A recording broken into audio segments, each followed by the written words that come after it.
Hi எல்லோருக்கும் வணக்கம். Bigg Boss season 9 Tamil. இந்த வீடியோவில் நம்ம ரெண்டு ப்ரோமோ பார்த்தீங்கன்னா ரிலீஸ் ஆயிருக்கு. ஒன்று சின்ன சின்ன ப்ரோமோ தான். ஒன்று அரோரா பார்வதி கிட்டேயும் கமருதீன் கிட்டேயும் பேசுறது.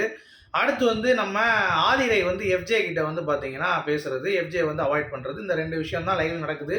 மற்றபடி லைவ்ல எதுவும் இல்லை. ஃபர்ஸ்ட் பெர்ஃபார்மராக நம்ம பார்வதியும் கமருதீனும் ஜெயிலில் போயிட்டு பார்த்தீங்கன்னா சுபிக்ஷா பற்றியும் அப்புறம் துஷார் பற்றியும் இந்த மாதிரி ஏகப்பட்ட விஷயங்கள் அவங்களுக்கு மாற்று கருத்து இருந்துச்சுல. கலை பற்றியும் பேசிகிட்டு இருக்காங்க. கலை பாம்பு மாதிரி கொத்திட்டான், அவன்கிட்ட ஜாக்கிரதையாக இருக்கணுன்றாங்க. திவாகர் கியூசியில் பார்த்தீங்கன்னா ஒழுங்காக பார்க்கல, அவர் என் முதுகில் குத்திட்டார் அப்படின்னு சொல்லி பார்வதி சொல்கிறாங்க.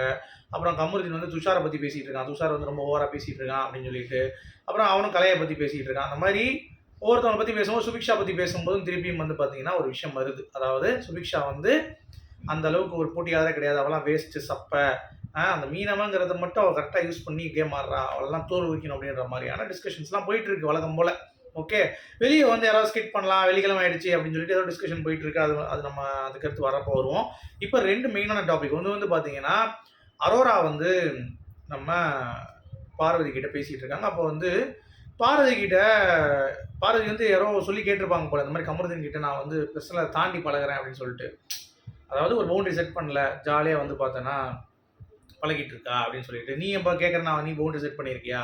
நான் எப்படி பழகிறேன் அப்படிங்கிறது கமருதீன்கிட்ட எனக்கு தெரியும். நான் இந்த மாதிரியும் பழகலை. நீ யாரை முடிவு கேட்டு நான் அப்படி பண்ணுறேன்னு சொல்கிறேன், ரொம்ப க்ளோஸாக பழகிறேன்னு சொல்லி யார்ட்டையா சொல்லியிருக்கேன், அந்த மாதிரிலாம் கிடையாதுன்னொடனே இவங்களும் என்ன சொல்கிறாங்கன்னா, பார்வதி உங்களை பார்த்தா எனக்கு பயமாக இருக்குது, நீங்கள் நெருப்பு மாதிரி இருக்கீங்க, ஒரு டைமில் உங்களை அப்ரோச் பண்ணும்போது ஓகே நல்லா இருக்கு வேறுங்க, திடீர்னு கத்துறீங்க, திடீர்னு நல்லா பேசுகிறீங்க, ஸோ உங்ககிட்ட எப்படி பேசுகிறதுன்னு எனக்கு தெரியல, அதனால் நான் கொஞ்சம் அவாய்ட் பண்ணிகிட்டு இருக்கேன். அது மட்டும் இல்லாமல் கமருதீன் கிட்ட சொல்கிறாங்க, இந்த மாதிரி உனக்கு ரெட் கார்டு கன்ஃபார்ம் பயமாக இருக்கு எனக்கு, நீ ஏன் அப்படி பண்ணுற அப்படின்னு சொல்லி கேட்கும்போது யார் சொன்னானோடனே துஷார்னோடனே அவன் கடுப்பாயிட்டான்.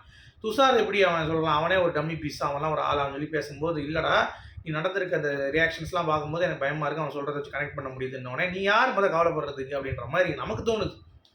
அரோராக்கு அவன் கேடு கெட்டு போன என்ன கேட்டால் நல்ல ஃப்ரெண்டு எனக்கு, உன்னை நான் அப்படி தான் பார்த்தேன், நீ என்னை அப்படி பார்க்கலனா கூட உன்னை அப்படி தான் பார்த்தேன், நீ என்ன ஃப்ரெண்டாக பார்த்தியா ஐயோ அப்படின்னு சொல்லிட்டு. இல்லை பர்சனல் நான் ஷேர் பண்ணது தான் தப்பு ஆதிரை கிட்ட, மற்றபடி எனக்கு உன்னை பிடிக்கும், உன்னை ஃப்ரெண்டாக தான் பார்க்குறேன், நீ இருக்கணும் இந்த வீட்டில் அப்படின்ற மாதிரி சொன்னவொன்னு. ஏன் அவனும் துஷார் இல்லைன்னா இவன்லாம் துஷார் அவனுக்கு மூதேவி அப்படின்ற மாதிரி தான் இருந்துச்சு. பேச தெரில, ஒன்றும் தெரில, சும்மா உட்காந்துக்கிட்டு என்னத்தையோ கண்டென்ட் இருக்கிறதுல என்னத்தையோ உலகிட்டு இருக்கு அப்படிங்கிறது பார்க்க முடியுது. சரோராக்கு பார்த்தீங்கன்னா இப்போ கமருதீன் வேணும், துஷாரை வேணும்.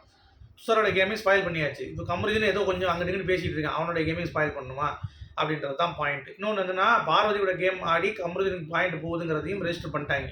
ஸோ கமருதீன் இப்போ பார்வதியும் அவன் கிட்ட சேர்க்காம தான் இருக்கணும். ஏன்னா பார்வதி இப்போ திவாகர் கூட சேர்ந்து அவனை முடிச்சுட்டா, கலையோட சேர்ந்து முடிச்சு விட்டான், கலையை முடிச்சுட்டான். இப்போ அடுத்து பார்த்தீங்கன்னா அதே மாதிரி கமருதீன் சொல்லிட்டு இருக்கான். கமருதீன் நாளைக்கு கேம் மாற பார்வதி அடிக்கிறதுக்கான வாய்ப்பு இருக்குது. ஸோ பார்வதி அவங்களுக்கு சொல்லி அவங்க கேம் லூஸ் பண்ணிட்டு இருக்காங்க அப்படிங்கிறது பார்க்க முடியுது. அடுத்து பார்த்தீங்கன்னா நம்ம எஃப்ஜே பொறுத்த வரைக்கும் நான் ஏற்கனவே சொல்லிட்டேன், ஐயோ பயங்கரமான ஒரு என்ன சொல்கிறது, ஒரு பொண்ணை மதிக்க கூட தெரியாதவன். அதாவது ஆதிரை போய் உட்காடுறாங்க, உட்காந்து அட்லீஸ்ட் பார்த்தீங்கன்னா அவள் எடுத்து பண்ண போகிறா அப்படிங்கிறது தெரிஞ்சு போச்சு. சும்மா அப்படியே கை வச்சு ஆடுறது இந்த மாதிரிலாம் பண்ணிட்டு இருக்காங்கல்ல, அதை பண்ணும்போது இவன் கடுப்பாயிட்டு நிற்போ அப்படின்னு சொல்லிட்டு தட்டி விட்டு போயிடுறான். தட்டி விட்டு போயிட்டு பாத்ரூமில் போய் வண்டி வாலியில் தண்ணி பிடிச்சிட்டு அப்படியே போயிட்டு இருக்கான். அப்போ சபரிட்ட சொல்கிறான், அந்த மாதிரி இங்கே பாடுறா, அவரை வேணா வர இங்கே இருக்கான்னு கிளம்ப சொல்லு அப்படின்றான். சபரி உங்கள் ரெண்டு பேருக்கு என்ன பிரச்சனையே தெரில, நீங்கள் அடிச்சுக்கிறீங்க அணைச்சிக்கிறீங்க திடீர்னு, எங்களால் எதுவும் ஜட்ஜ் பண்ண முடியலன்னு சொல்லிட்டு உட்காந்து ரம்யாவும் உட்காந்துருக்காங்க. சபரி இப்போ தான் லைவில் போயிட்டு இருக்காது, அந்த ப்ரோமோ ரிலீஸ் ஆயிருந்துச்சு. ஸோ ஆதிரை என்ன ஓவராக பண்ணிட்டு இருக்கான், பெரிய மன்மதானா திடீர்னு அவன் அம்பி மாதிரி பேசுகிறான், திடீர்னு அந்நியன் மாதிரி பேசுகிறான், திடீர்னு ரெம்ம மாதிரி பேசுகிறான், எனக்கு அடையாளப்படுத்துறேன்னு தெரில அவனை அப்படின்னு சொன்ன உடனே நம்ம எஃப்ஜே கோவம் வந்துருச்சு. ஒரு பக்கம் பார்த்தீங்கன்னா அவன் பேசிகிட்டு இருக்கான். ஆதிரை அவளை கிளம்ப சொல்லி எனக்கு வேணாண்டா, அவள் இஷ்டத்துக்கு பேசுவா, நல்லா இருக்கும்போது திடீர்னு ஈம்பா, இல்லாட்டி மூஞ்சை மாற்றிடுவா, எப்போ பார்த்தாலும் அவள் பேசும்போது என் மூஞ்சை பார்த்து பேசுறது இல்லை அப்படின்னு சொல்கிறான். என்னடா சொல்ல வர அப்படின்னு சொல்லி, என் மூஞ்சை பார்த்து பேசுறது இல்லையா? ஆமாம், அது இன்னமும் கரெக்டு தான், எங்கேயா கை வச்சு தான் பேசிகிட்டு இருக்கா, அப்புறம் எங்கேயாவது ஒன்று கூப்பிடுறது அப்படி பண்ணுறது தான் பண்ணிகிட்டு இருக்கா. அதனால் எஃப்ஜே பயப்படுற நம்மளை தெரியுது. 20 நாள் இருக்கணும், நம்ம இவ கூட இருந்தோம்னா நம்மளை அனுப்பி விட்ருவாங்க, நிக்சன் மாதிரி வெளியே அனுப்பி விட்ருவாங்க அப்படிங்கிறது அவனுக்கே தெரிஞ்சிருச்சு. அதுதான் சொல்ல ட்ரை பண்ணுறான். இன்னொன்று மூஞ்சி எப்பயுமே உருன்னு வச்சுட்டு உட்காந்துருக்கா என் பக்கத்துலேயே, எனக்கு அது பிடிக்கல, எப்போ கேட்டாலும் அப்படியே வச்சிருக்கா, எனக்கு அது பிடிக்கலடா அப்படின்றான். அதுதான் சொல்கிறேன், ஆதிரை மூஞ்சை கழுவிட்டுருன்ட்டு. நீ ப்ரெஷ் பண்ணுற இதெல்லாம் பார்க்குறேன், பட் நீ குளிக்க மாட்டேற, தயவு செஞ்சு குளிச்சுட்டு போய் உட்காரு, மனமனு உட்காந்து தான் பசங்களுக்கு நல்லாயிருக்கும். சும்மா உட்காந்து குளிக்காமல் போய் உட்காந்துட்டு இருந்தால் அழுக்கு பண்ணி மாதிரி தான் இருக்கும். அப்புறம் எப்படியா பேசுவாங்க, மூஞ்சின்னு வச்சுட்டு போய் உட்காந்துருந்தா எப்படி தெரியும்? எப்போ பார்த்தாலும் குளிக்கிறது இல்லை, போய் உடையே உட்காந்துக்கிறது போய் பூவை சுற்றிட்டு போய் உட்காந்துருக்கு அப்படின்ற மாதிரி இருக்குல்ல, அந்த மாதிரி உட்காந்துட்டு இருக்காங்க. ஸோ அவன் சிம்பிளாக சொல்லிட்டான், மூஞ்சி உருன்னு இருக்கு, இந்த மாதிரிலாம் வந்து எனக்கு பிடிக்காது, மூஞ்ச கழுவிட்டு அடிங்க அப்படிம்பார்ல, அந்த மாதிரி மூஞ்ச கழுவிட்டு வா, மேபி நான் வந்து பேசுறதுக்கு ரெடியாக இருக்கேன் அப்படின்ற மாதிரி சொல்கிறாங்க. மற்றபடி ஒரு இத்து போன இது ஒரு செய்தி தான். ஸோ அவனுக்கு என்னன்னா, ஆதிரை வந்து என்னமோ உட்காந்துருக்கா, ஈன்னு வந்து உட்காந்துருக்கா அப்படின்ற மாதிரி கொஞ்சம் நல்லா ஒரு ப்ரெசென்டபுளாக உட்காரலாங்கிறது அவனுடைய ஃபீல்.